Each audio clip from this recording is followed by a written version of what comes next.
মুর্শিদের পাক জামানে বলছেন বেশি বেশি দুরূদ মিলাদ শরীফ পড়বা, রাসূল পাকের শাফায়াত তোমাদের আমার আল্লাহ তাআলা, রাসূল পাক শাফায়াত করবেন আমার আল্লাহ তাআলা।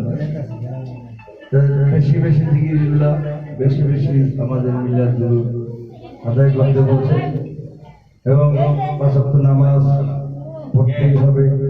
অর্থ থাকলে হজ করতে যাইতেই হবে, অর্থ থাকলে যাকাত করতেই হবে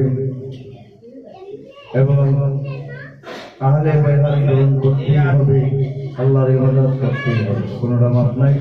ইনশাআল্লাহ আমরা যেন আমরা এই মাহফিলকে আজকে সুন্দরভাবে পরিচালনা করার ফলে আমার এই মাহফিল যেন আমার আল্লাহ তাআলা কবুল করেন। অনেকেই দোয়া চাইছেন। আজকে আমাদের মুর্শিদ মাইজ ভান্ডারী ওনার দাদা দিদি লেগে দোয়া চাইছেন।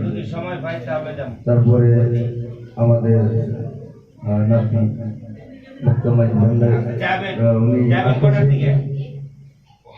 খাজা বাবা ফরিদপুরের সন্তান, ওনার মেয়ে পরীক্ষার জন্য দোয়া পাইছেন। পরীক্ষা চলতেছে বাচ্চাদের, আমরা সকলেই বাচ্চাদের জন্য দোয়া করব ইনশাআল্লাহ। আমাদের নাতিরও পরীক্ষা দিতে আছে, আমার মেয়ের ঘরের নাতি জান্নাত পরীক্ষা দিতে আছে। আমরা এখন আলহামদুলিল্লাহ